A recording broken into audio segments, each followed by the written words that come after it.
1936 was a year when filmmakers around the world began wrestling openly with justice, power, and the responsibility of ordinary people.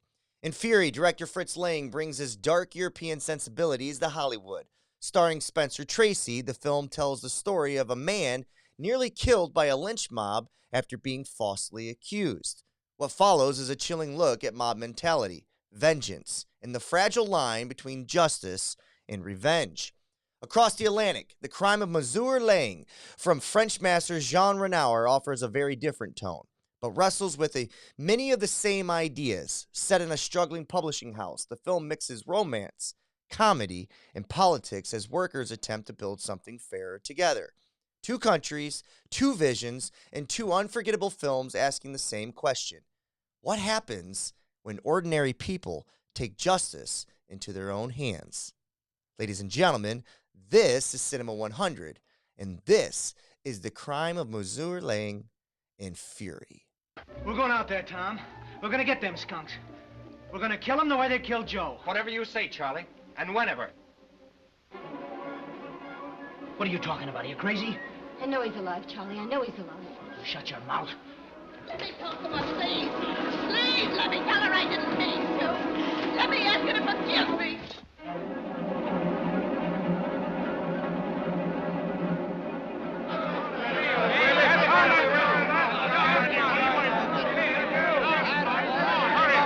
That stormed and burned the jail and lynched Joseph Wilson.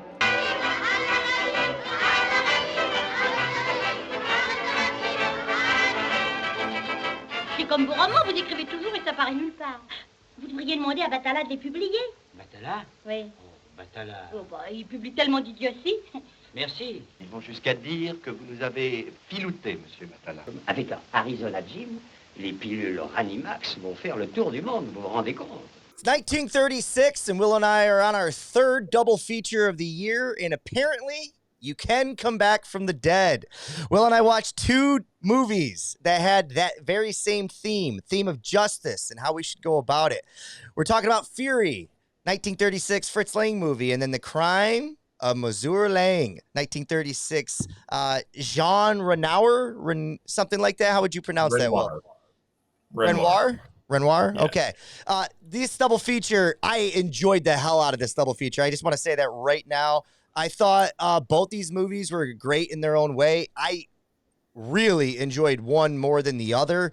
I think there's a standout movie here that I got to just say it right now. There is so many comparisons to the movie that in which I watched to real-time, two-day culture that I spend so much time on the mower wheel just thinking about. This idea of mob mentality and how we have almost just surrendered ourselves to the mob mentality as a whole. There are still outliers. Myself, I consciously am trying to think of like whether or not we're saying and doing the right things, and other people, you yourself as well, especially somebody who's not attached to social media. So when we get to this conversation about mob mentality later on in the show, you're going to be an interesting perspective because you're really on the outside in right now because you don't have a lot of those platforms. So I'm excited to talk about that. Am I off basis on anything I've said so far with your thoughts? I'm assuming you're talking about Fury with the mob mentality. 100%. Yep. Yeah. So you enjoyed both these movies. I only enjoyed one. Oh, okay. So it sounds like we're going to talk about Fury first, so we can talk about the one that's actually a good movie, and then we could talk about The Crime of Monsieur Lange a little bit later. And I got some critiques, but yeah, that's the only difference or only thing I wanted to bring up right now. So those critiques are valid, and the only I will say this. I did have to have a conscious thought that made me enjoy the second film a little more. When we were talking about Crime of Missouri, I didn't enjoy that more. Don't get me wrong. Enjoyed it more than you did. And the conscious thought was, hey, man, they're trying. And this is a fun film. And I think all the acting is great. And it's okay to just enjoy a film and watch it. So whether or not it stayed on the theme of the movie and the narratives and all that stuff, we'll talk about that because there's a lot of problems with the movie. I enjoyed it overall. With that being said, let's dive into Fury because there's a lot to be said about this movie, Will. The movie is Fury.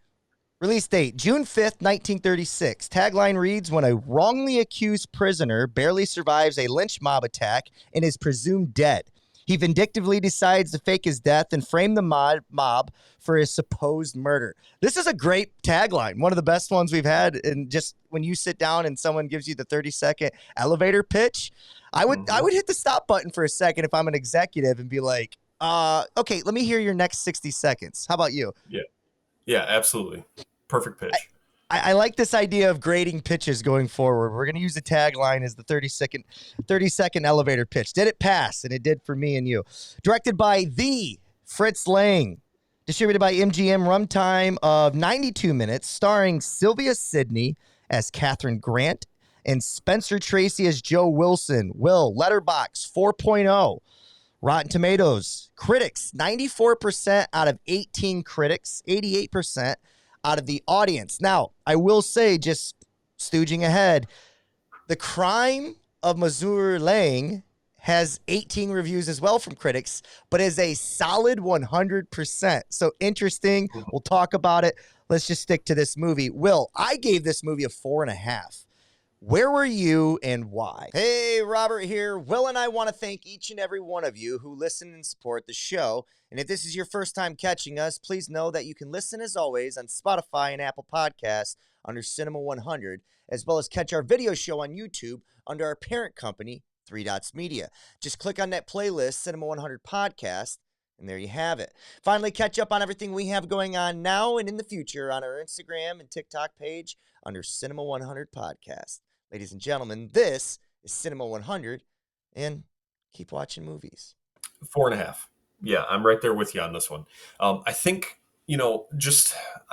when there's a movie is this close to a 5, it's always really, you're always looking for the reason why, like it didn't quite get to the 5. So for me, I mean, this movie it's great. I love this movie. I thought it was, from start to finish, it was very good. I thought that it was very concise, and I thought that it was very on point, right? I don't think it strayed from what it was trying to do ever.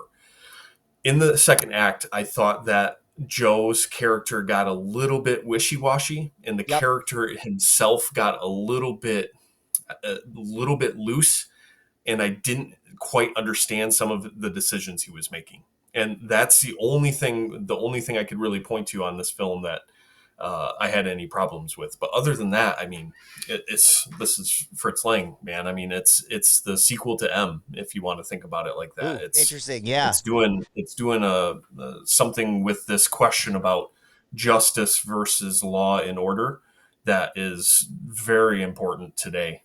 So it's justice versus law and order, and what does the community say in it? You know what I mean? Like, yes, we were born into these rules and regulations set by our forefathers of what they believe it to be.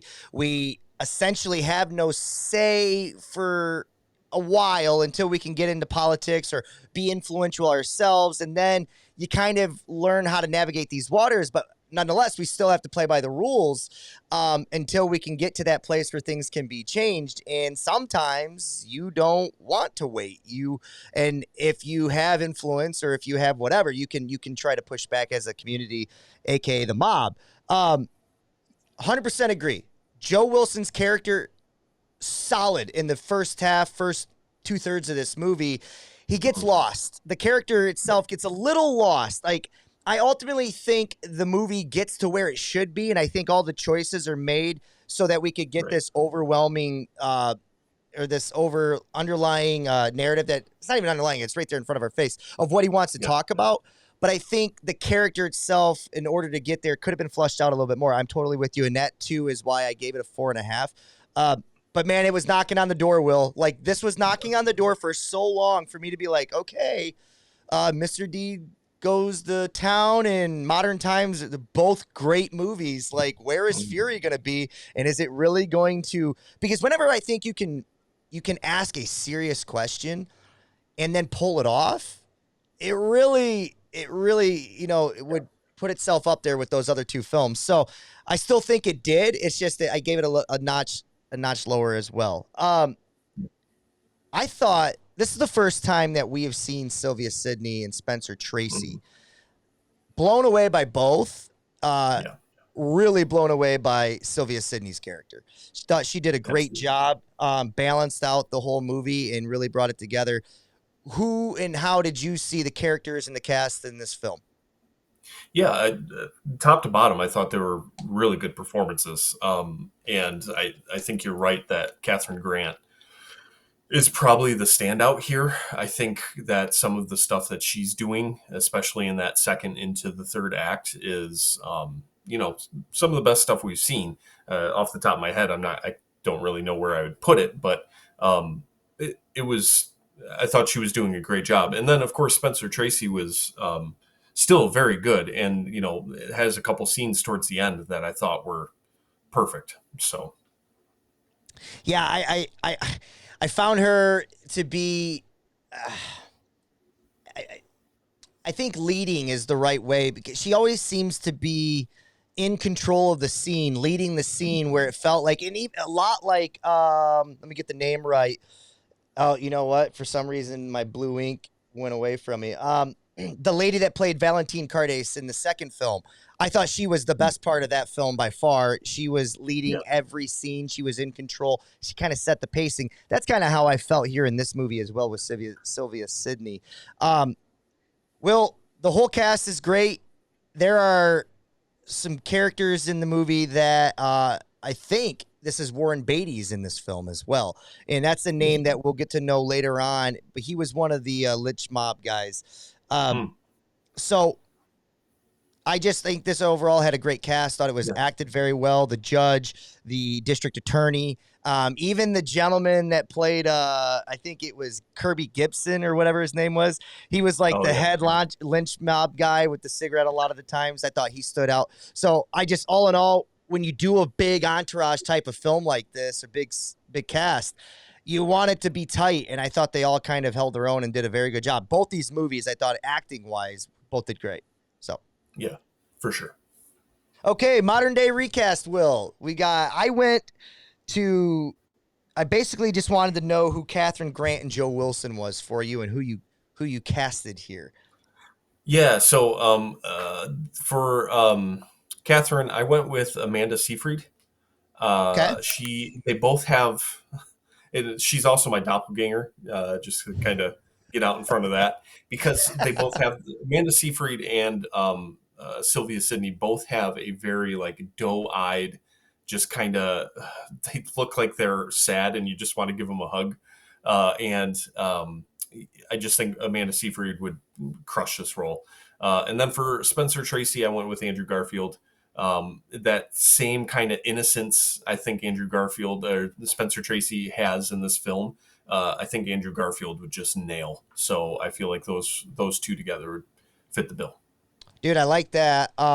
So that doe-eye, dude, you and I are so simpatico with this movie. So I'll give you my doppelganger right now for Sylvia Sidney. Okay. Betty Boop. Okay. Betty Boop. Sure. She looks like Betty Boop. It's funny because my doppelganger for the other movie, I'll save until then, but it's also another fictitious character. So those are, I don't know what was going on in my head today, but the two I went with, I like both those. I went with a little older. I went with Jeremy Renner to play Joe Wilson. I think he would kind of bring a little of that grit that the third act needs. I think he might be a little too gritty in the first act for what they're going for. So maybe that's not a perfect cast. And then I thought about Seyfried because we've used her a couple times on here, but she does fit the bill. I went with Florence Pugh. Pugh. I think she would be an interesting take on it. But yeah, that's where I went with it. I didn't think anybody else really needed a cast there, but I do like the idea of Jeremy Renner playing that just to see if he can save the third act. That was just my thought. So, All right, let's roll. Let's keep rolling here. Will, Fritz Lang. We've seen this guy now from M. We loved M, especially the Act 3. You know, it's funny. We had no issues with Act 3 in that movie whatsoever. I do still think M, because of the whole totality of the film and what it's saying on the others in society and whether or not they should exist. I think I'm more compelled to be interested in that conversation than this one. But like, that's just because if I had to choose one, right? Sure. This one, third act, we have our issues with, but more with the character, not necessarily with the story. He's great. Like the close-ups at the end of the audience, he's just fantastic. I love the way in which he told and layered the story. I think it's hard to do when you have that many, just that many cast members, but you've got to kind of get all of the expressions and like to not lose who these people are. Like that woman kind of fainting and yelling out and like having a moment of omission or not omission, but like admission where she's like, I did it. We're all guilty. I'm sorry. Who do I talk to? You know what I mean? Like that's important to know who that woman is. And when you're doing a big cast in an old 1936 movie, it seems like it could be difficult, but he did a very good job. I just thought this movie, it's not as polished as M, but it's still in the same. If we were doing tiers without seeing his whole entire work, I definitely could say it's either right next to it or it's right below it. I can't imagine it's that far from, his great pieces of work. What do you think? No, I'm 100% on board. I wonder, this is more of a question I can't answer, but I wonder how much this being a Hollywood production, his first one, kind of might influence some of the nuance that we get in M that we don't find here. How much of that wasn't allowed in the film? How much more he could have done? Like, I think there's some, maybe this is for another section of the conversation here, but I think there's some racial stuff in this film too that's being, that's really important and really subtle. But I think that he's really interested in talking about, but couldn't necessarily, put all of that into this film. So I just wonder, kind of as an open question, how much Hollywood or his studio was influencing some of the decisions. And I wonder what that. There's this newfound freedom in, he escaped, he physically and literally escaped from Nazi Germany to come to America to make these types of movies and continue his life a more free man. But now his art might not be as free on some level as maybe it was another place, or maybe it was, I don't know. But you're right. It's an interesting thought to have. I want to explore that thought real quick. What were some of the racial undertones that you thought were subtle in the movie? Because I got to admit that I thought a little more of, unless I'm getting it wrong, there was a blatant use of the N-word. Was it at the second film? I don't know. He said Redskins. Somebody said Redskins a couple of times. And the sheriff during the trial, said the only Redskin I was concerned about was the tomato. The tomato, and, okay. So I think that's definitely part of it. But there's one black person in this film, right? Yep. It's the shoe shiner outside the pub when the mob you see where he goes. Yep. So tell paint the picture, Will. Sorry, I didn't mean to cut you off. Yeah. No, you're good. I think by showing that the black man going back to his job to stay out of the way of the mob is, lynching is historically thought of as a racial, application of justice, right? The white mob chasing down a black person for whatever reason they wanted, right? I mean, the district attorney even gives some statistics, like 6,000 lynchings or something like that in American history. And, it's not said out loud, but I wonder how many of those are, white mobs going after, brown people. And then there's the last thing that I kind of noticed. At some point they say whitewashing, right? Like just kind of glazing over the truth. The whitewashing there's just a lot of subtle things here where I think Lang is really interested in, being a Jew that escaped Germany. He's interested in those little things that kind of people don't think they're racist, but what are all these little things adding up to? And I just thought that it was important to point out. Yeah. Dude, I love that.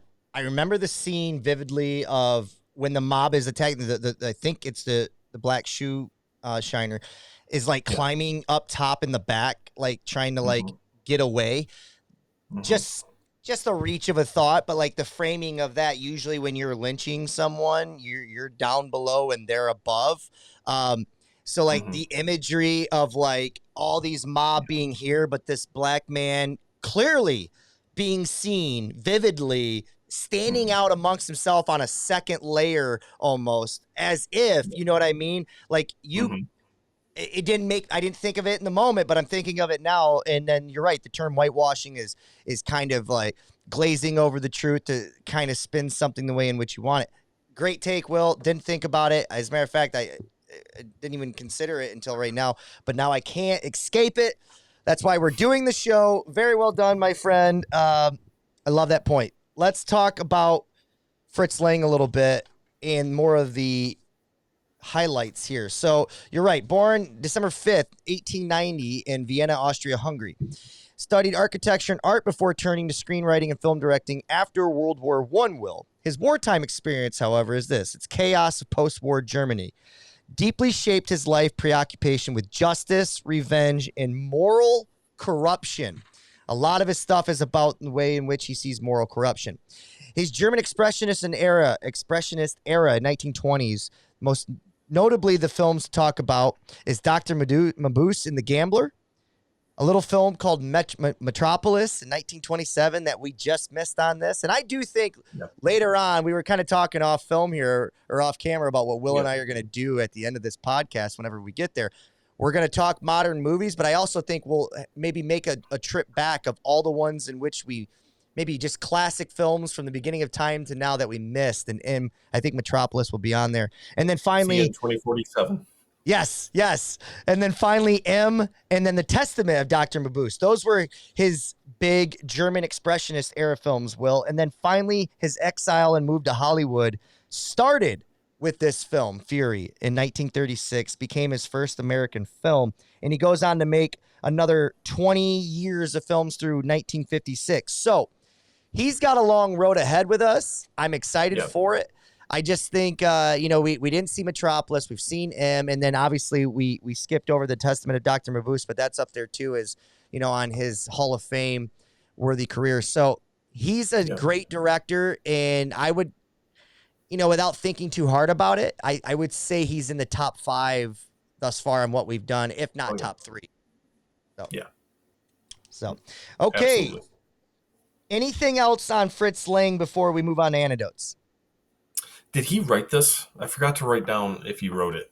I can find out real quick. Give me 1 second. It was written by Fritz Lang, but a collaboration with Bartlett Cormack and Norman Krosna. So it looks like he was a part of it, but not all the way through. Interesting. Joseph Mankiewicz is an American. Did you see that? Yeah. In the credits, I noted that was one of my first notes. Okay. I wrote down today. I just wanted to say that he was the one that produced this film.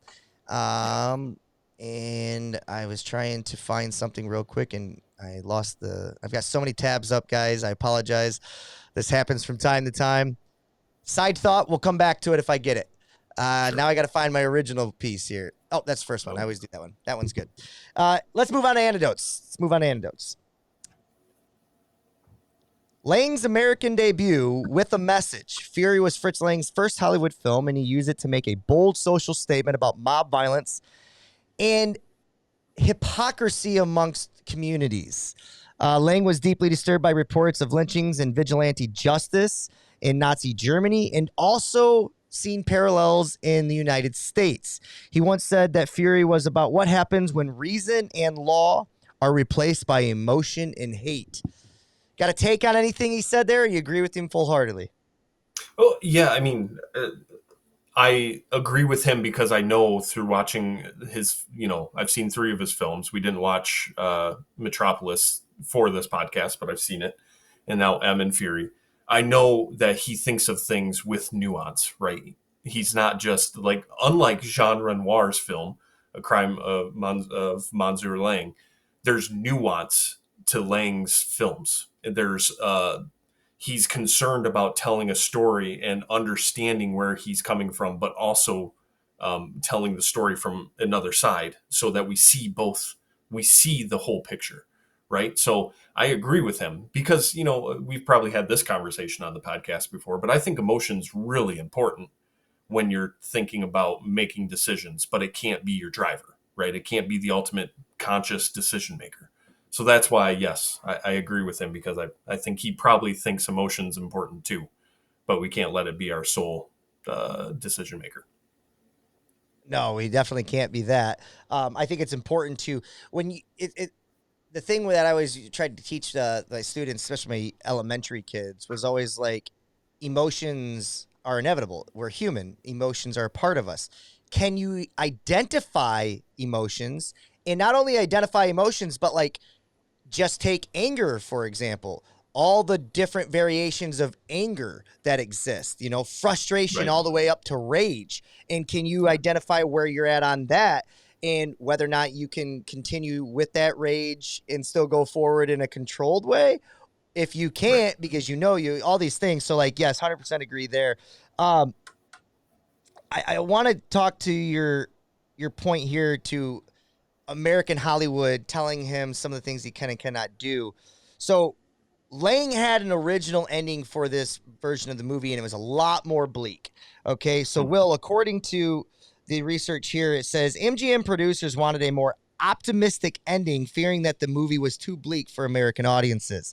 Lang's original cut ended with Spencer Tracy's character, Joe Wilson's character, refusing to forgive his tormentors after a devastating indictment of vengeance. So originally, it sounds like he wanted Will for him to just not kind of give in to Sylvia Sidney's, kind of love and way about, changing his mind. He wanted to go down. Essentially, he was a dead man, and he wanted all of them to feel the same wrath as him. So, yeah, what happens? I want to ask you two questions off of the back of that. Yeah. Did American studio producers get it right by making him change it in 1936? And what ending do we get in 2025? Oh, man. Yes, they probably got it right because I do think the ending really works here. Him coming into the courtroom, first him wandering around the street and kind of seeing all the people or feeling the people behind him kind of. Yeah, exactly. And I think that scene combined with him kind of laying it out to the judge, kind of his opinion on the matter, I think it really works because in the end, art, you're just trying to make your point. And I think the point is still made with Spencer Tracy ending this in a more optimistic place than maybe what Fritz Lang was trying to do, right? And if it were made now, it really depends, right? I think you could get some pretty bleak endings if you go, depending on what director you go to, right? So, I think that it could be more bleak now because, I just think there's more range of possibilities here. We're more accepting of a bleak ending now than we were then. I think maybe we always would have been accepting of it, but like there's the fear of whether or not the mob is going to boycott your movie or have an opinion on your ending. So the mob is everywhere you look. You just have to open your eyes. I just thought those two were the most interesting anecdotes, and it's time to kind of dive into the heart of the film here, Will. So we've already discussed the tagline and whether or not it passed the elevator pitch, and it did.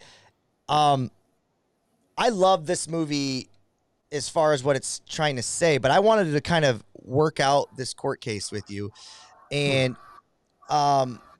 where you fall. Just forget legality for a second, okay? Where does Will, who believes emotions are important, take this? And I want you to use the examples of the movie, okay? So like the motives of the characters in the movie. So for example, one of the questions I would ask you would be, should he, after they clearly left him for dead, clearly wanted him to die, clearly did not pull back on any moment or any there was no resistance from any of the mob in that moment to talk anybody off of setting it on fire or anything, breaking down the doors, whatever it was. Clearly the motive was him to die. It wasn't premeditated. That's different. It was just where it went. But clearly it's where it went. Now, the question I would ask you would be, since he didn't die, does he ultimately, for his conscience, should he come back around to Sylvia Sidney's pitch, or should he go the Fritz Lang bleak ending? Like, what's your opinion on this overall story, Will? Yeah, well, I don't know. He could have probably read a little bit farther in that law book that he, tore the page out of, right? Because there's stuff called attempted murder and, manslaughter and, there's all sorts of other terms that he probably could have, if he would have read a little further, come to realize that he didn't have to stay dead, right? He could, there's other options here, right? Come on, Joe. But he's a simple guy. Right. So I think that's the important part is I think part of what Fritz Lang is trying to say with this character is like this stuff, these ideas, morality is not that complicated. Right. Like if a mob tries to kill a person, it doesn't even matter if he's guilty. That's not right. So I think that's part of what's going on here is like some of this stuff doesn't have to be as complicated as we make it. Right. But to kind of answer your question there, maybe ask it again. I didn't really ask it. Essentially, I just wanted your thoughts on Will, the man, in using all of the evidence from the movie if you were Joe Wilson in that. Just essentially, because here's what the movie does. The movie does this great job of clearly making us understand that the mob wanted him dead. There's no question about that, right? Yeah. If you were to ask anybody individually if they wanted him to die, there was never their, essential plan. It wasn't premeditated, but they were a part of it and they walked away from it and nobody felt bad about it because they believed him to be guilty, right? Right. Now we learn that they learned that he wasn't guilty. And that's another thing this movie does a very good job about. Like they don't mix the details of the case at all. It's almost like just a throwaway line. Oh, by the way, we found the gang that actually did it. Like if you're not paying attention, you almost miss that. Right. But all of these things are so important to what's happening in front of you. But it's so in the background. And that's a beautiful part of how he went about this movie, I thought. But I think he did a great job of clearly defining, they did this. They wanted to leave this man for dead. Now we find out that he didn't do it, which now means they have to live with what they've done. Also, we know that he's not dead, and he has to live with whether or not to, quote unquote, take the lives of 22 people because of it. And I just was curious on what side of the fence you fall on for whether or not justice should be handled this way with these 22 people that clearly wanted you to die. Yeah, it's a tough question because I do think that, personally, I have a hard time when I'm watching a film not just being completely empathetic to the character, to the main character. So much so that, wanting Walter White to live and be successful in Breaking Bad. I'm that guy, right? I can't help but empathize with the main character. But that being said, it's hard to really come to a resolution, kind of like in M, where he does such a good job of understanding both sides of the equation, right? You understand why the mob wants to kill this child murderer, but you also understand the person who's defending the child murderer, saying we can't make this decision with a mob because it doesn't allow us to actually get to the truth of the matter. Yeah. So here it's the same idea, just kind of tilted a little bit so that we're clearly looking at the mob being wrong and the person being innocent. And it's hard because I think I'm thinking of Batman, right? The vigilante, right? Because we do come into situations where things don't feel fair, and it doesn't feel like we're ever going to get justice out of a situation because the scales are unbalanced. And, justice by definition has to have balanced scales because we're just looking for the truth. So this is a tough one because it's like, do we think that the mob was wrong? Yes. How should they be punished, though? And I think the important part is when Catherine says, it's a mob. They aren't thinking. They don't have a brain. It's one of the great quotes of the movie. Yep. Yeah. So, and why Lang is so good at this, his nuance, everything is just so well thought out and played out that it's really hard he wants us to understand that this is not an easy situation for Joe to be in because he's been wronged severely. And the better person is the Joe that comes out at the end of the movie and, tells the truth. Totally agree. I'm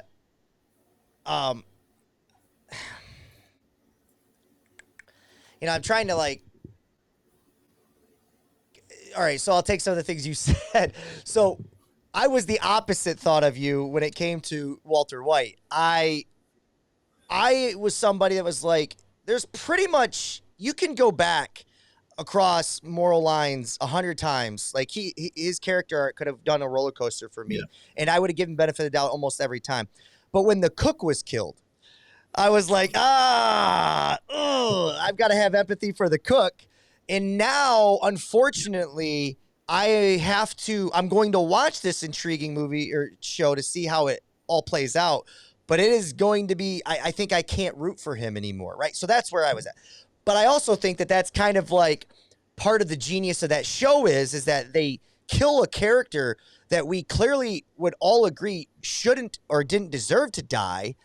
And now it's a kind of a mirror looking back at us of like, how are we going to enjoy the rest of this TV watching experience? Right. It's a social experiment almost to like see which side of it you would fall on. So I find that interesting. And I know by no means you thought the cook should die. Am I wrong?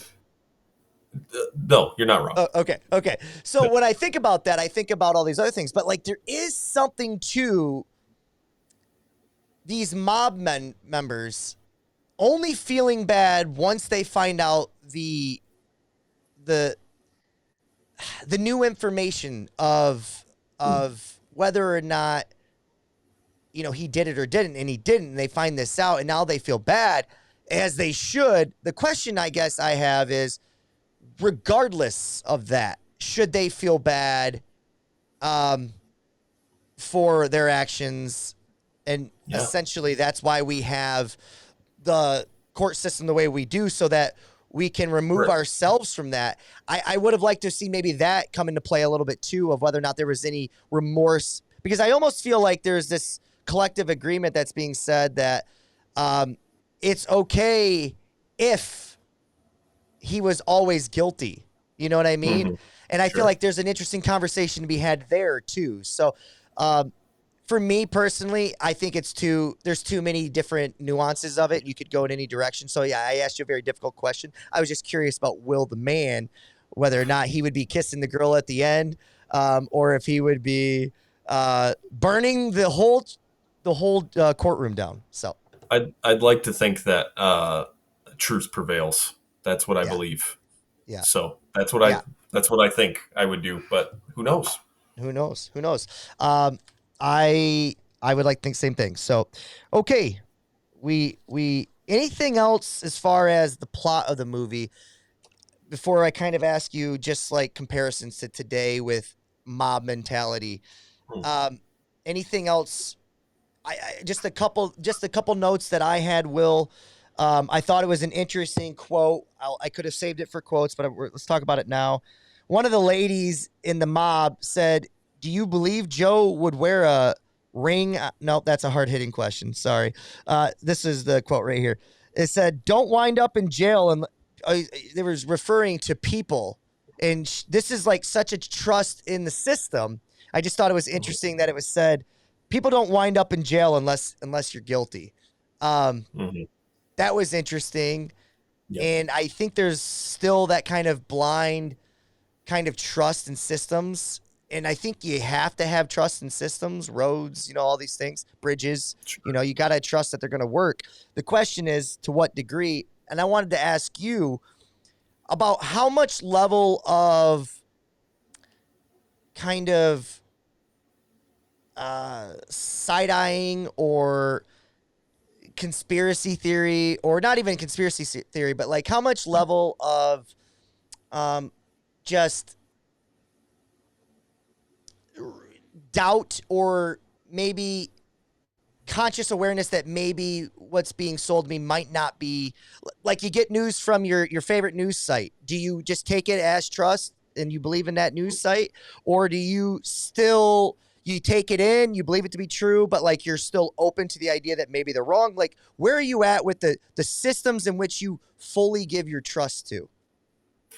Yeah, I mean, that's and what do the you last have a lot 10 of those years... systems left? Sorry, and do you have a lot of those systems left? No, that's what the last 10 years has been about, right? Is an open realization that it's really difficult to trust these systems because what is their main goal? And I'm not convinced that there are any systems left that care about, actually getting to the truth of the matter or getting to the best outcome of the matter, because every single thing is about monetization and clicks and content.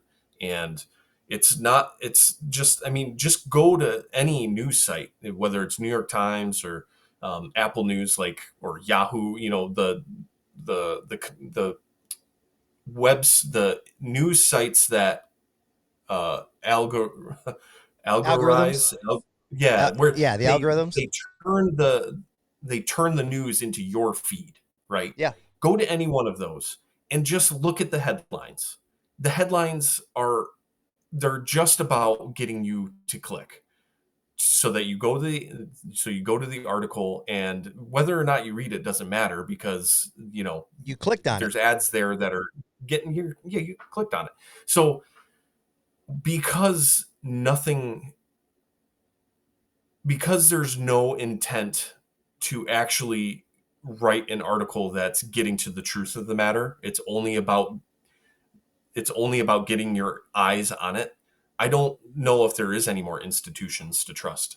I still try my best to read, as much as I can when it comes to news, but it gets harder every day, because it feels like if you read anything on the right, it's just it's gobbledygook. And if you read anything on the left, it just demonizes the right without actually telling you what's wrong. It just says that it's wrong. It doesn't give you any, substance. So if we're talking specifically about like news and gossip, I don't think there's any institutions left to trust. If we're talking about government, I still see the government as a tool through which we can get to a place where there's the right action can take place. I still see these institutions as standing. They haven't crumbled yet. They're still there for the right, for us to filter and use as tools. But it's hard because our leadership is so incompetent. So I did something on a Bobby Talks monologue talking about kind of the checks and balances, so to speak, of our systems. And, we have always been led to believe that some of the things that have happened under this administration are quote unquote illegal, unlawful, forget immoral, but like just directly, blatantly illegal. And yet still happening, still taking place. And we're wondering, the problem with trust in the system versus emotional mob is the time it takes for the justice to happen, right? Mm-hmm. And sometimes that time can take years. If you're a young black man in the early 50s, 40s, 30s, whatever, 20s, just whatever, 80. What if you are oppressed by a system that you are waiting to catch up to reform and give you all of the same freedoms as your common man that's standing next to you. So like, Tupac, believe it or not, had a great quote on racism and mob mentality and Malcolm X versus Martin Luther King Jr. He would say things like, in the 50s and 60s, they would say, "Hey, sir, we're hungry. Is there any way we can get food?" And they would say it politely, and they would ask the white man, "Hey, can we get some food? We're hungry too." And then in the 60s and 70s, that got a little bit more, dialed up. "Hey, we're hungry. Can we get some more food too?" Plus, by the time you get to the late 60s and the 70s, we're banging on the damn door. We're telling you we're starving. Not only are we starving, we're kicking in your door. We're taking the food, and we're not going to feel bad about it anymore because we've been asking for so long. And it's like there's credibility to that. You know what I mean? It's like we get a life that is only necessarily by average promised 76 to 77 years of it. And it's like you're asking that person to constantly turn the other cheek and do right by the system that is not doing right by you, ultimately, so that we can all get to a better place. I just feel like with these systems, I used to pose the question of if all these things are happening, I'm willing to wait to see if they're going to get course corrected. But that's because I'm on a side of privilege where these things aren't directly impacting me. What is my tolerance? What is my rubber band elasticity that, how much am I able to come back to the same form every time before I'm completely Joe Wilson in the third act, lost, trying to figure out what I'm going to do. And that's kind of where I'm at, is like, I agree with everything you said and everything. I think the way most people would look at systems, but I do think at some point, they always say there's no place for violent protests. And it's like, I think there is at a certain point. And I don't know when that point is, but it's tough. It's a tough answer, right? Well, I mean, that's my whole argument. My professor didn't like my term paper in causation. I took a causation class, and I essentially, argued that without the threat of violence, Martin change Luther doesn't King Jr. come. isn't successful. I am so much more Ballot or the Bullet by Malcolm X than I am Letter from Birmingham Jail, because I totally appreciate Martin Luther King Jr. and everything that he did, but at the end of the day, without the threat of violence from groups like the Black Panthers or Malcolm X giving speeches about give us the ballot or you get the bullet, without that threat of violence, there is no change, because otherwise, if it's just complacency, if it's just like silent protests, it doesn't do anything. So I'm not necessarily condoning violence, but without the threat of it, it feels feeble. Well, and to take what you just said though, so like I'm the opposite, but that's just by nature. Like that doesn't necessarily mean what I don't understand your point and I don't agree with your point. Like I don't think it is appropriate to have the ballot or the bullet without the letter to Birmingham, right? I think you have to go through these unfortunately, you have to go through it the right way first. You have to have the letter to Birmingham. You have to have the Million Man March and all these people believing in this cause and believing in your system to change. The problem is the representatives in which have been elected to represent those changes, they're not doing it at a speed in which they should be doing it at. And it never truly feels like it's reflecting what's the changes in society. It always feels like it's always too late, which is why you get the ballot or the bullet. My question just always is who gets to determine when it's too late? And I ultimately, maybe it just inevitably gets to that point.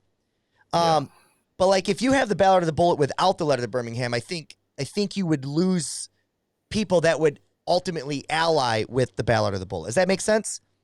Yeah. So anyways, I just like that discussion. I thought there was a lot of meat on this bone. and clearly with comparisons to today. So like one thing that jumped off the page to me was, just a lot of different things in this movie. One of them was January 6th insurrection. I found it interesting that the lady's line, Sylvia Sidney's line about mob mentality. It's like, I truly believe, whether or not you agree with their philosophy, you agree with how they get their information or how they troubleshoot problems or how they, whatever. Yeah. I truly believe that majority of people on that day that went there just got caught up. With that being said, there are people that had other motives, not necessarily, I don't think they ever premeditated and thought they were going to get to there. But when it got to that point, there is the first person that picks up the barricade and starts throwing it. There is that person who's like, I want to see how far I can take this. You know what I mean? And necessarily get away with it and all these things. So like, it's just, I found a lot of just the, comms between that and this movie and the way in which it took place. And I've got a lot more strict and harder thoughts on that day, but like, just as far as this movie goes, that's where I kind of took it. So, yeah. And I don't think it's an accident, that, when the fire is finally starting, like when the fire is finally set at the jailhouse, that the way the people in the mobs, their faces are lit, is it's almost maniacal. Yeah. I think they are supposed to be taken as outside of themselves in this moment. But I think that's also the point, is that we have a bloodlust as a society that's, I don't know if it's satiable or not. And I think that's the scariest part of this movie is, I just don't know if we can overcome the mob mentality, or if there's something that's always going to be, we're always going to be drawn to the chaos and that bloodlust that happens during the mob. Martin Luther King would say it's outside of us, and I think Malcolm X would tell you that maybe it's just unlocking something within us. And you kind of touched it there. I agree. I disagree wholeheartedly. That was a great visual of them being illuminated, and it feels like they are. It kind of felt a little bit like Carl Theodor Dreyer's the way he used shadows and light and The Passion of Joan of Arc. So, Sure. All right, we spent a lot of time on that, Will. 50 minutes in. Let's move on to movie number 2, if you feel comfortable to do so. Anything else that you wanted to talk on in the first movie before we move on?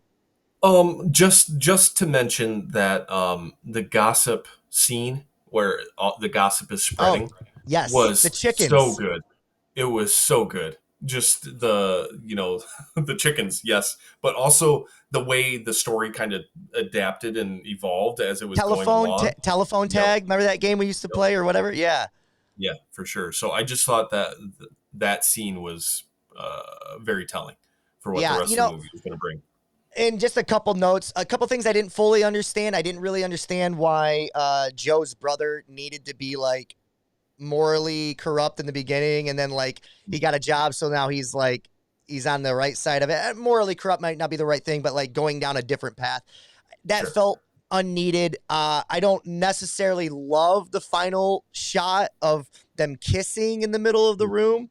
I would have rather had like a look between the two, or because you know what I mean. It didn't need to be that. If you're gonna have your clean, optimistic ending, it still didn't need. I didn't need those two kissing. I wasn't upset with it. I was just saying that like it felt a little out of place for what that movie that I would want it to end. But other than that, I didn't have too many issues with this movie. So, yeah. All right, Will, the second film on the docket, one I like probably a little bit more than you, only because I decided to not allow the narrative plot holes and the seemingly detachment from the title of the movie for majority of the movie to distract me from whether or not I liked it or not. But I will say it sure felt like a woman was telling the story, didn't it? Okay. Gave me the details of the story in which I didn't need. Those guys sitting at that dinner table were like, dude, wrap this up. Give me the Reader's Digest version. All right, let's move on.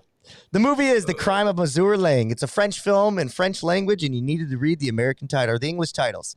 Release date, January 24th, 1936. Tagline, the boss of a publishing company is a womanizer and a jerk, but what would happen if he suddenly disappeared? Will, do I get 30 more seconds with you in an elevator, or are you like, okay? I'm probably like, yeah. let's talk tomorrow, Frank. Oh, okay. All right. We'll talk tomorrow. Damn, I messed that up.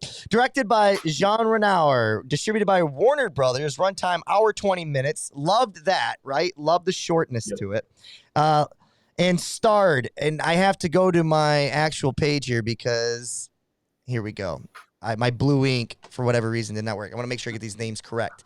So I gave billing to 3 people, Will. Renee Lefevre, I'm gonna butcher it. Played Mede Lang or Mr. Lang, Florel as Valentine Cardes, and Jules Berry as Paul Batalla. Would you have gave billing to anybody else? No, that's it. I agree. Letterboxd 3.7, slightly below our first film. Rotten Tomatoes 100% with the critics, 80% with the audience. So overall, kind of balances itself out there compared to the first film. Will, viewing experience. You told us that you didn't enjoy this movie as much as the first one. Did you enjoy it at all? And if not, why? Yeah, well, no, I enjoyed it enough that I'm giving it 3 stars, right? Because I still think there's a lot of good ideas here. I still think that the character arcs especially when they finally get to the collective, and everyone's kind of realizing that when they work together, they can make a successful business out of the newspaper. So I think all of that kind of makes sense and works pretty well. It's the lack of storytelling. Well, no, actually, I didn't mind that part. It was more, listen, man, I am essentially, I want to be a socialist, right? In practice, I'm just an American dude that lives in a house and has 2 kids and is married and 2 dogs and 2 cats. And, I'm just an average dude in America. But but I take socialist theory pretty seriously.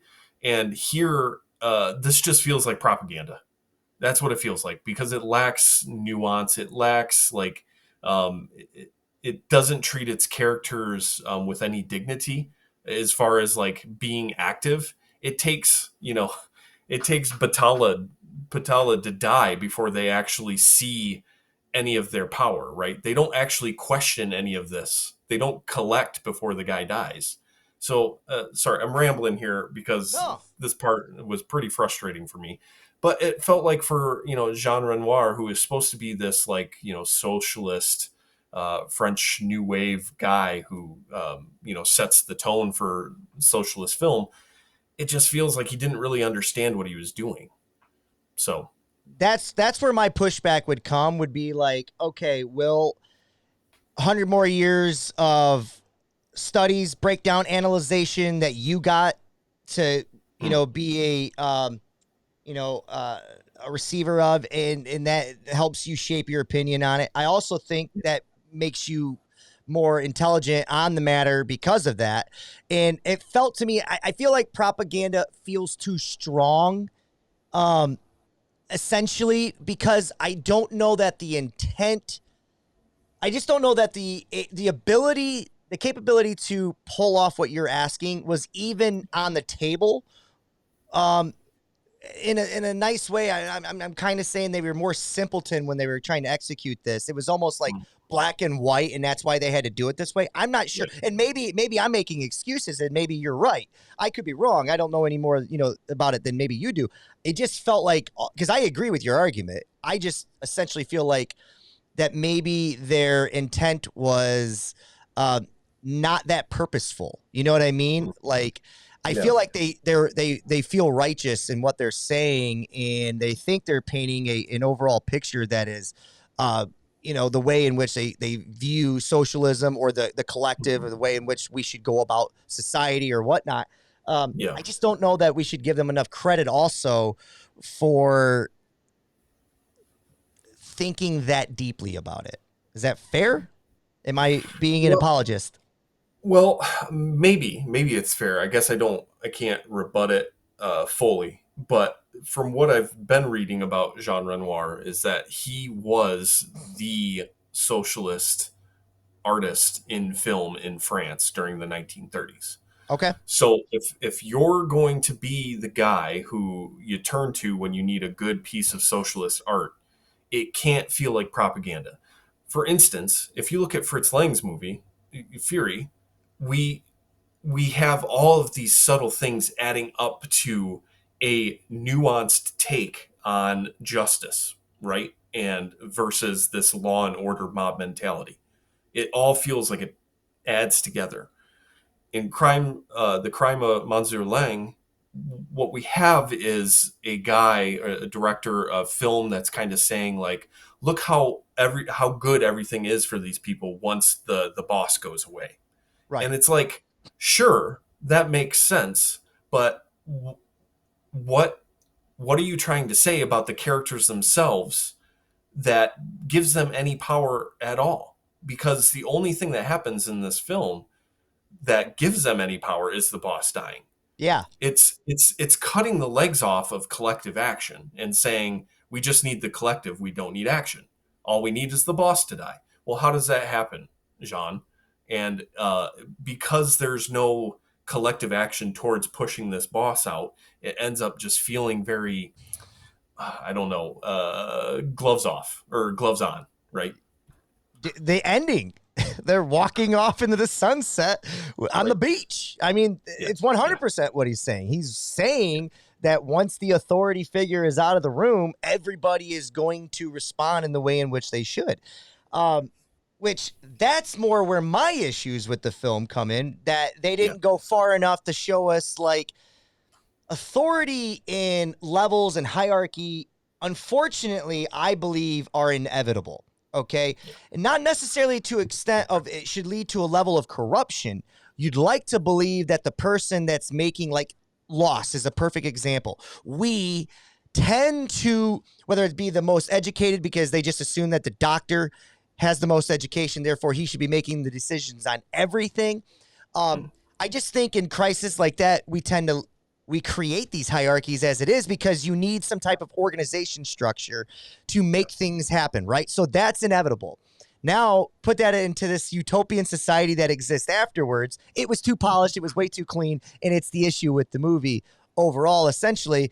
If you're looking at it from that and you're not, I had two problems because I also had an issue with like, hey, let's show more of the crime and like the things that come from it afterwards. But anyways, that's not necessarily as much when you're talking about the overall theme of the show today, which is justice and the way in which we look at it, or the way in which communities can exist with each other. And in this case, it is the complete opposite of the way in which Fritz Lang sees it. So, I just don't think that but that's interesting though, that you take that this is supposed to be one of the great voices on socialism. And yet he can't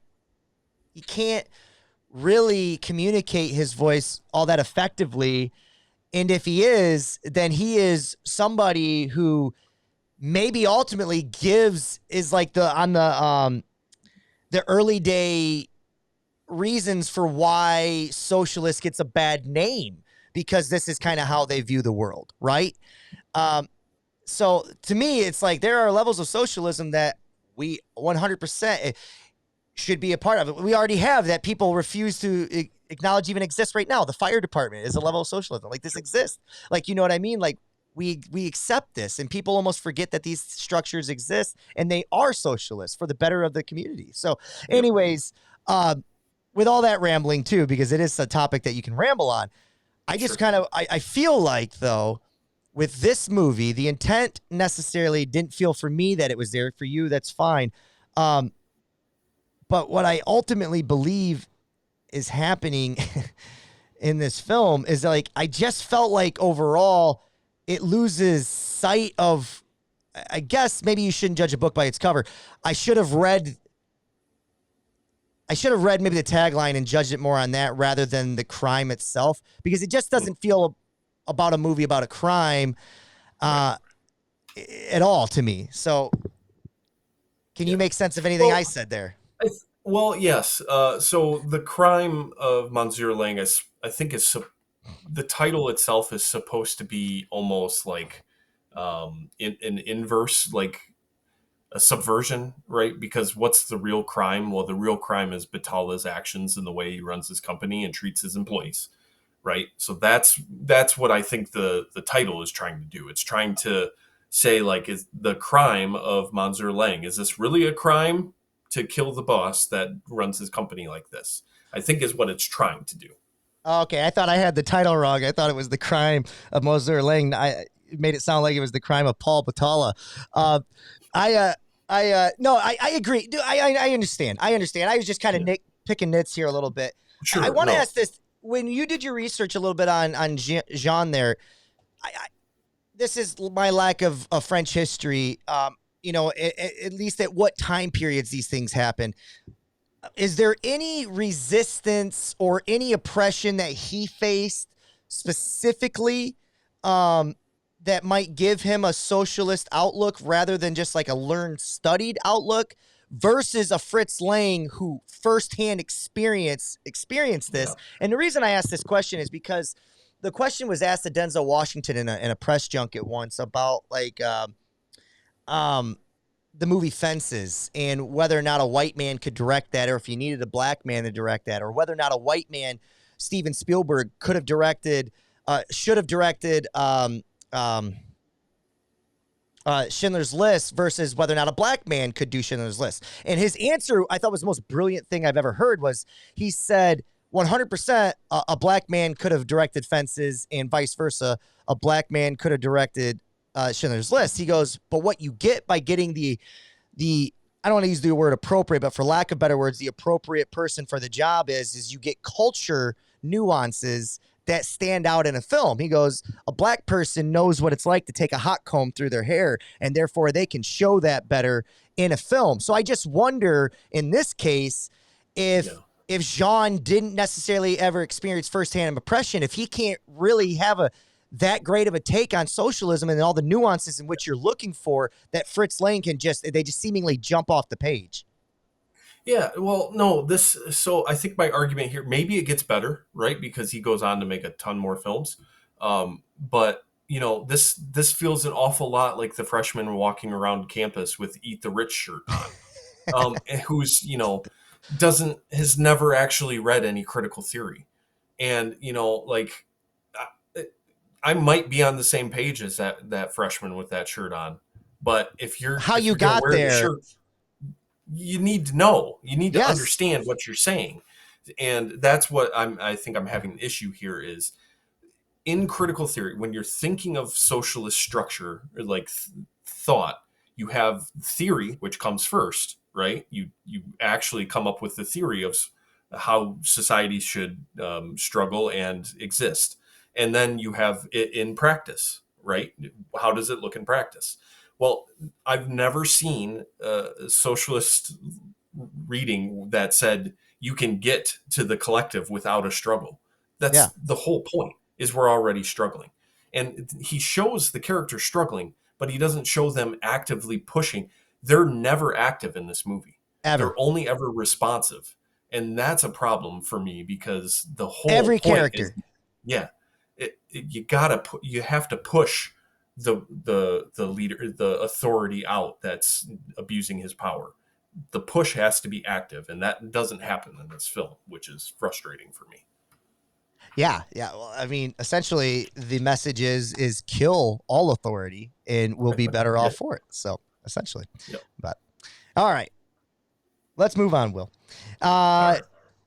So you gave it a 3. I want to be on record that I gave it a 3.5. But I really enjoyed the conversation there. I think we hit on all the highlights and the lowlights of why they were that. Or maybe we didn't talk about the highlights, and we'll get to that in a little bit here. The cast, however, I did think the cast was a highlight. I do think as short-sighted as the delivery of this movie is, I do think the performances are astonishing. I really do. Yeah. And so much so that the Valentine Carde's character, which was played by, I only wrote her first name, Florel. I didn't get her last name. She was a standout to me. I thought she carried this film. She was so set the pacing of every scene, so in control. And maybe it was just I was attracted to the way they went about her character, where she seemingly kind of shrugged off every resistance that was in front of her with like the right way about doing it, where some of the other females were a little bit more rooted in like their emotions of it. She seemed to have a little bit more intelligence of how to handle these situations, because probably she was them at one point in time. So she's like the aftermath. So like, I think they did a great job of showing a lot of like before and afters of like where people are at being affected by this authority. But never once do you see Valentine Carde's character really pushing back against Paul Battaglia in any sense of decorum or behavior that would feel anything other than appeasing him. Her language wasn't always matching. Like she's like, yeah, I wouldn't go with you in a million years ever again. But like, she's doing it with a smile, and she's almost saying it flirty and like everything. So like all of the way in which she's presenting it is still, to your point, still appeasing this authority figure, even though she's not necessarily matching what all the other characters are saying. So I thought she was a standout, and I really enjoyed her in this movie. Yeah. No, I thought she was great. I also thought that this was probably the most nuanced character, because I think she has enough power to say no, but she doesn't have enough power to escape the situation, right? So she still has to play her cards the right way. So she's got a good hand, but she can't just, lay all the cards down and get Battaglia out of the way. There's still the issue of power here, of his power over her, even if she's got enough of her own power to say no, unlike the other characters, right? Yeah, 100%. To the point of like me thinking this is a more interesting movie than maybe it actually is, because of how often she is on screen and like what she's going for. I also want to give props to the gentleman that played Paul Battaglia. You hate this guy. I mean, essentially, right? He is a snake. He is a con man. And he does a very good job of that. I wanted to mention him because he did his job. Like sometimes you're like, oh, I can't talk good about this guy. He portrayed this character who did this awful thing. It's like, no, he made you lose sight of who Jules Berry is and made you believe he was Paul Battaglia. So I just thought he did a fantastic job. This whole movie, as far as acting in the way it was performed, I thought was really well done. Could have been so much better if it was just thought out and flushed out and given more of a directive, I feel like. Yeah, 100%. So, okay, modern day recasting. Who did you use to recast the three characters mainly, unless you only went with two? What'd you go with? Well, I actually didn't do all of them. I only did one for this. I did Kevin Spacey as Paul Battaglia. I couldn't stop thinking about him and Horrible Bosses. So that's an interesting take. Yeah, he seems to fit the billing there. I went with Javier Bardem as the Battaglia. That's the only one I went with as well. I just went with a kind of an older gentleman that I think could have pulled off that kind of charming nature. But like Kevin Spacey feels right there, because he kind of already did it, right? I don't know where we're at with Kevin Spacey right now. That's probably for another show for another day. We don't have time to break into that. Cancer. Yeah, well, he's fighting back, and he was proven innocent, so we'll see. Let's move on. Let's talk about this director, Will. This is Jean Renoir. Born on September 15th, 1894 in Paris, France. Son of the famous Impressionist painter Pierre Auguste Renoir, which greatly influenced his visual style and humanistic themes. He served in World War I as a cavalryman and later as an aviator. His wartime experiences shaped his empathy for ordinary people. Okay? Now, the only thing to note is that his silent era had two films, okay, before we get to the talkies in the his bulk of his catalog here, Will. So let's talk that. Social cinema 1930s emerged as one of France's most important directors of the 1930s, blending realism, socialism, and poetic humanism. Known for his collaboration works with writers.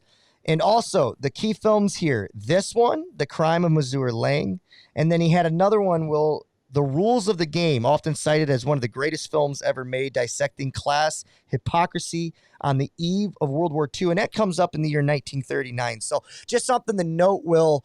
Maybe we'll come back to him and see if he's flushed out his thoughts anymore, because I do think it's worth giving this guy another shot. We'll just see what happens.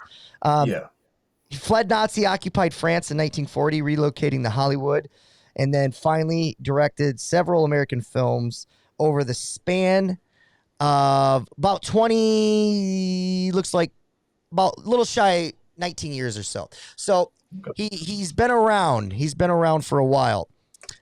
Anecdotes that are important to note is that he was born from the spirit of the Popular Front.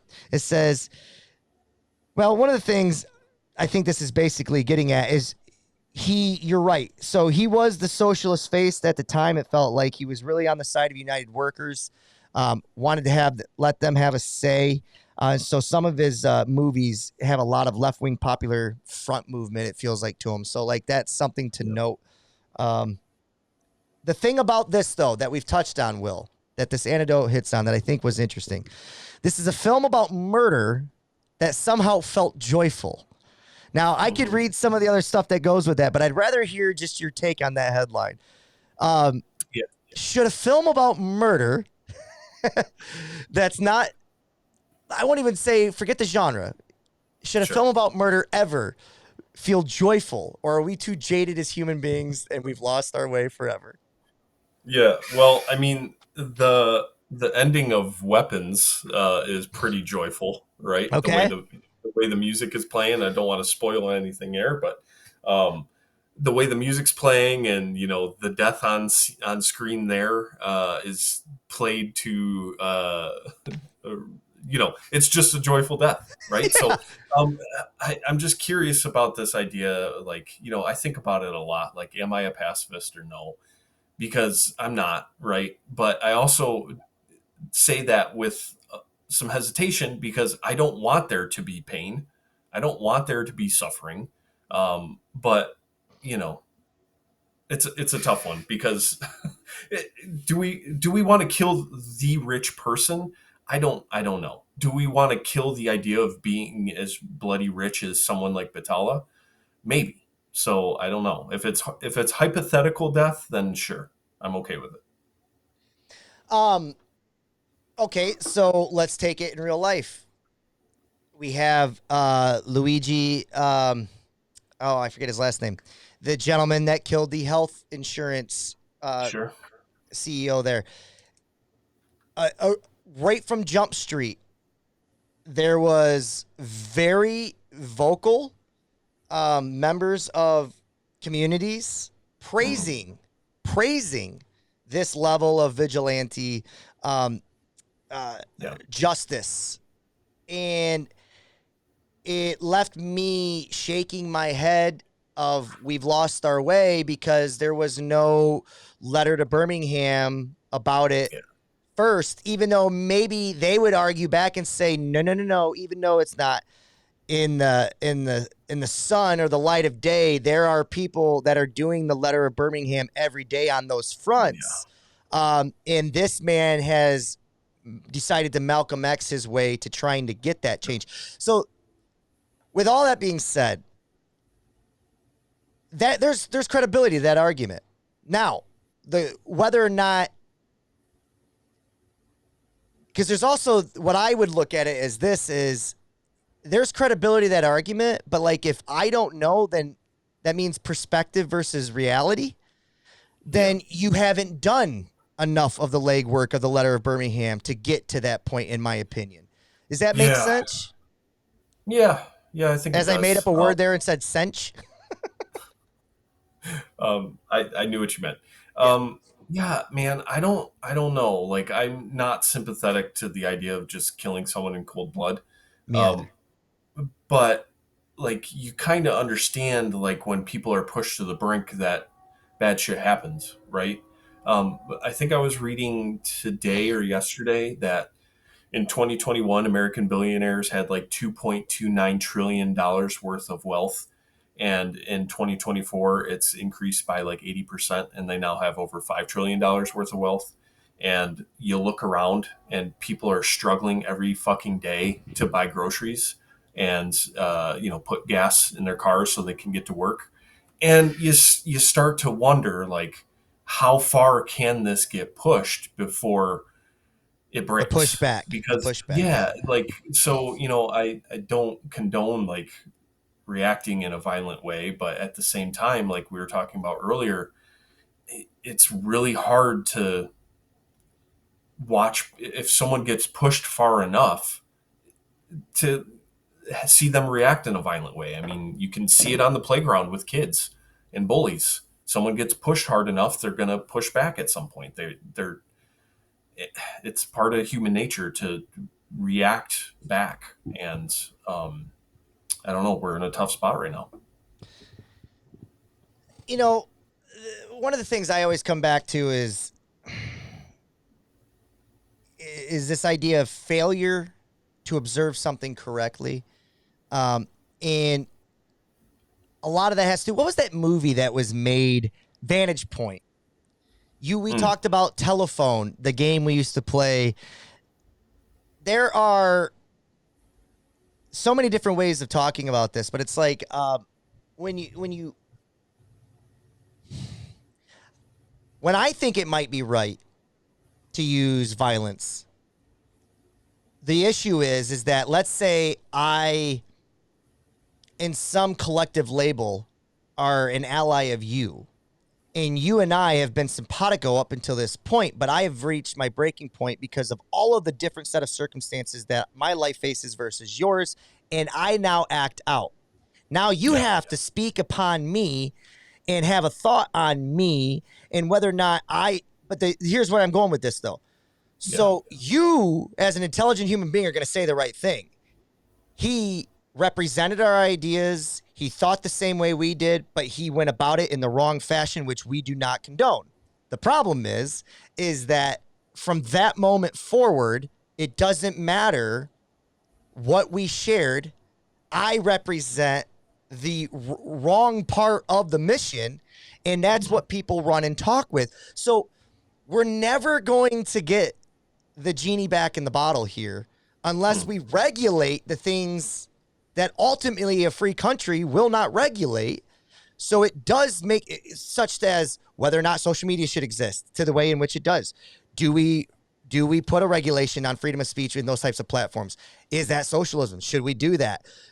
Things are not socialism, but is that, you know what I mean? Should we do those types of things? And it's like this conversation about those things, it feels like it's dooms and all these things. It's like, no, we can regulate it to some degree and we can come to some common agreement on that. I just don't know that we ever will observe the situation the same ever again, like maybe we used to as a collective, because there's so many different avenues and rabbit holes that anything can go down now, because I can take any argument and spin it on anything, and there's just too many lanes now. There's too many people on too many lanes.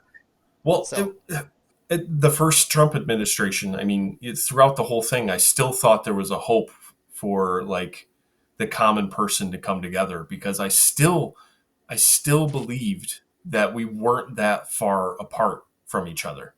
I still felt like at the end of the day, you take away all the politics and you ask a person what's right and what's wrong, we were still really close to each other, the left and the right. And I don't know if that's true anymore. I just don't know. The issue, so like, I agree. Like the idea of whether or not we've ever been more divided or not, it's like, it feels 50-50, like 83 million voted, 79 million people voted. You know what I mean? That's how close it was. Again, that only represents those that voted. But like, here's my greater point. This idea of what you just said, I feel like when you take away all of these new technologies, we are those people still, right? The problem is that my only interaction with somebody that I used to share everyday interactions with in person, for example, I won't give names, but just like people that I used to share, I was coaches with, or I was colleagues with, or whatever it was. We didn't spend 99% of our time talking about politics. We would, and those are some of the things that brought us together, but we also would share sports and movies and thoughts on girls or whatever it was that gave you a common bond, or we played sports together or whatever it was. Now you take these technologies and they really only comment on politics, right? Yeah. Now I have some type of disdain for someone that I never really shared to this degree, this type of turned up level. And if that's my only interaction with you over the last 5 years, I've changed my thought on you now, and I treat you differently until I get in person with you. So it's like we have our real lives and then we have our online lives, but the online lives are the ones that are fueling all of the eventually bad evil doers, because they got to a place for whatever reasons, a set of circumstances they had. They're loners, they're depressed, they're whatever, mentally challenged, whatever the reasons are for them to eventually get to a point where they act out. They're being fed by people with their internet lives, right? And it's just like, unless you get a handle on this, we've forgotten how we were in the 80s and 90s and how we treated each other, which wasn't perfect, but it wasn't this. Sure. You know what I mean? So absolutely.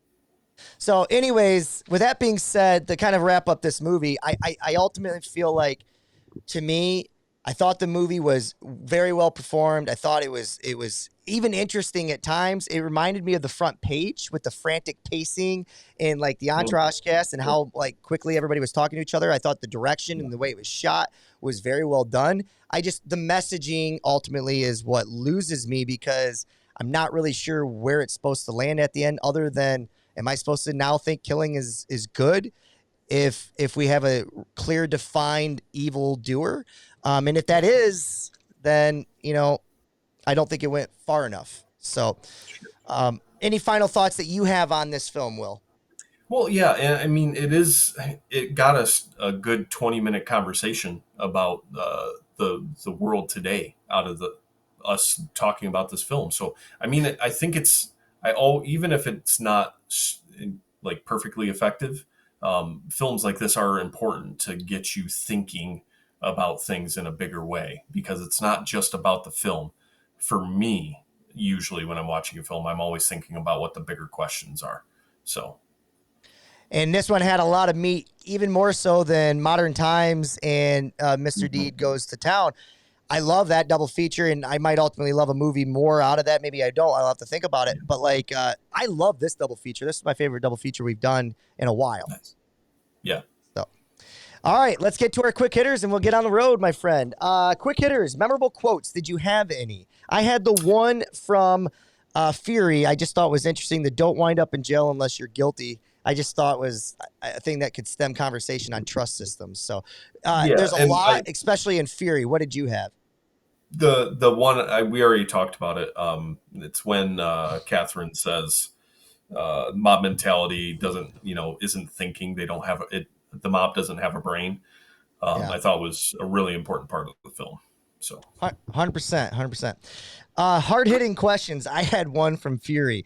Will, do you believe Joe would wear a ring on his pinky finger if he has that much of a problem with getting his coat sewed in public and the guy thinking that he's buying lotion for himself? That's a good point. When he acted like, hey man, this isn't for me, it's for a woman. Like when he got that, when he bought that lotion or whatever, that gift, I'm like, dude, there's no way you're walking around with a pinky finger ring. So anyways, did you have any? Yeah. So one question, hard-hitting question I had is, did Batalla take the time to dress the priest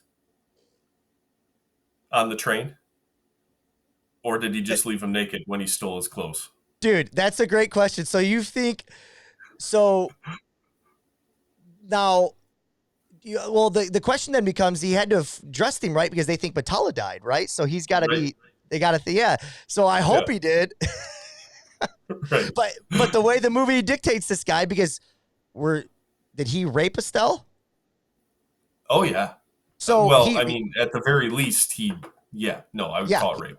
Yeah, he raped her. So yeah, 100%. He left that priest naked on that train. For sure. That's my opinion too. That's actually that's the 1937 sequel to this, is Priest Naked on a Train, which doesn't show up until the last 5 minutes of the movie. But anyways, Will, doppelgangers. I had quite a bit. So I thought Betty Boop for Sylvia Sidney's character. I had from Fury.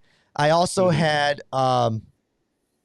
Batala. Looked a little like what I envisioned. He looked to me like Dracula, not Bela Lugosi, but he looked like Dracula to me, like what they envisioned Dracula would look like. Yeah. No, that's good. Also, I had one more. You probably don't even remember this was a throwaway guy. It was the son in the diner in The Crimes of Monsieur Lange that says, "It's him. It's him. We've got to turn him in. It's him." That was the creepy son from the Wedding Crashers that loves Vince Vaughn. Okay. Yep. That's what I got from that character. So, did you have any doppelgangers? The only one I had was Amanda Seyfried for Sydney. Sylvia Sidney? For Sylvia Sidney, yeah. All right. Should this movie have been drafted? Let's talk Fury first. Obviously, Will, not only should it have been drafted, it gets the big stamp of rewatch for me. What do you think? Same. Now, I'm interested to see where you're going to go with this one. Maybe a scene study because we had a discussion out of it. But I can't believe I said this, but I actually did say rewatch as a double feature with this movie only under those conditions. Okay. Gotcha. Yeah, it might be rewatchable if you're doing like if you rewatch this against Renoir's next film that I can't remember the name of, but I had it as a scene study. I still think there's some good stuff here, especially I do think that around gender, it's in the way that Batala treats women. I do think there's some nuance there that if you go back and you watch some of those scenes, it might, because I was so focused on the socialist aspect as a theory, I didn't really pay as close attention to some of those scenes. I bet there's something there. Okay. Fix it in one move. We'll fix Fury in one move. I think a little bit more nuance to Joe's character in the second act can really tie up the nitpicks that I have around around some of the.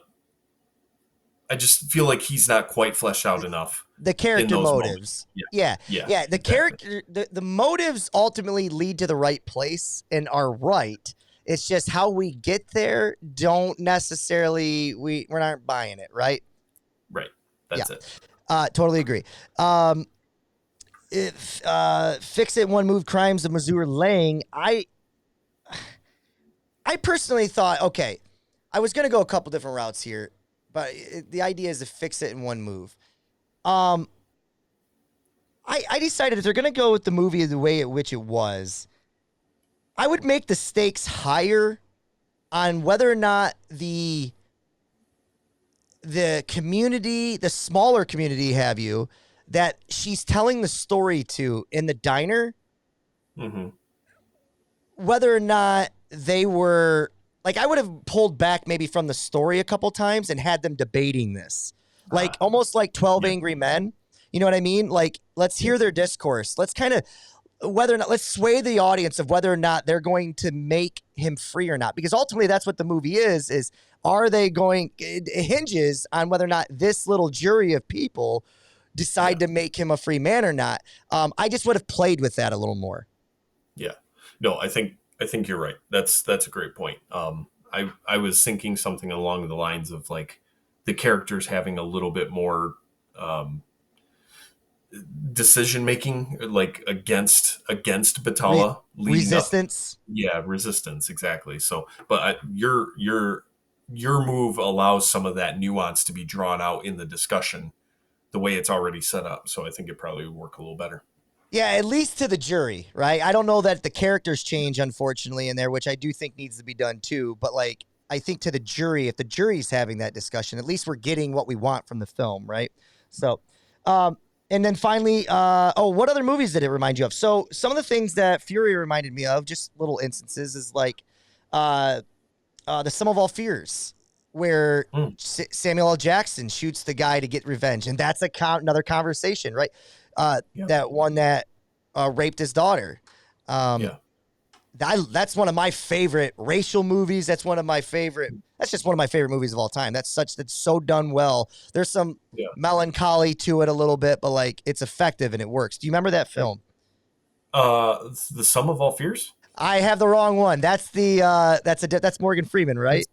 Yeah, that's Morgan Freeman. I'm thinking To Kill what is it? Is it To Kill a Mockingbird? No, Time to Kill. There it is. Okay. Time to Kill. Thank you. Gotcha. One of my favorite movies that I can't remember the title to. Yeah. Time to Kill. Have you seen that film? It's been a long time. Definitely should revisit that one, bud. That's one of the great ones out there. I thought of that, and I thought Fury also Eddington. Okay. Still haven't gotten to that one yet. Okay, I'll hold off then. Yep. What about you? Anything on either one of those films? I mean, you said the only thing I wrote down was To Kill a Mockingbird. The trial and, trying to get to justice and, it being a difficult process. So, dude, it is my favorite thing in TV, I think. TV, film, whatever. I just love courtroom litigation scenes. Love them. Yeah. I love them. I absolutely love them. Even if they're over the top, whatnot. Like, I think people didn't like the trial of Chicago 7 as much as maybe I did. I thought that movie was phenomenal. Maybe it's because of like the liberties they're taking in certain areas or whatnot, but I don't care. Like I ultimately think what I got from it was, landed for me. So did you see that one? Yeah, I did. Did you like that one? I thought it was good. I thought there was some great, issues. Though. You didn't think it was great? Think it was great. Man. All right, we'll come back to it. All right, Will, one hot take. Let me see. I think we kind of touched on it. I wrote that my hot take was this is the most anti-racist film we watched of Fury. Okay. I'd have to think about that a little bit more, though, if I could actually throw it out there or not. So that was all. Okay, I like that. My hot take is every time that Renoir and Lang would be in a bar debating anything ever, it always would end in a fist fight because there's no way those two guys are agreeing on anything when it comes to this topic. Would you agree with that? Yeah, that's good. All right, Will, what's on the docket, man? We went a little late tonight. What do you have for us for the final double feature of the year 1936? So our final double feature here is going to be After the Thin Man and My Man Godfrey, both starring William Powell. So I'm assuming we're going to get some fast-talking, kind of quippy, good, humor along the way here. After the Thin Man, that's going to be pretty obvious. We're probably solving a murder mystery, right? In a fun way. And My Man Godfrey, directed by Gregory LaCava, a scatterbrained socialite hires a vagrant as a family butler, but there's more to Godfrey than meets the eye. So I'm assuming William Powell's going to shine here for us on this one. I'll take a week to decide whether or not that will pass the elevator pitch test. We get Myrna Loy again, Will, right? Yes. Yep. I'm excited for the combination. Remember, we voted that these two had the best chemistry of what we've watched so far, maybe outside of Gable and Colbert, right? So we're excited to see these two on screen again, and they've got it again because of their chemistry. So it should live up to the docket. All right, man. I've enjoyed this hour and a half with you, as always. Hope you guys stuck around for the ride. Keep watching movies. We'll see you on down the road. All right, we'll see you.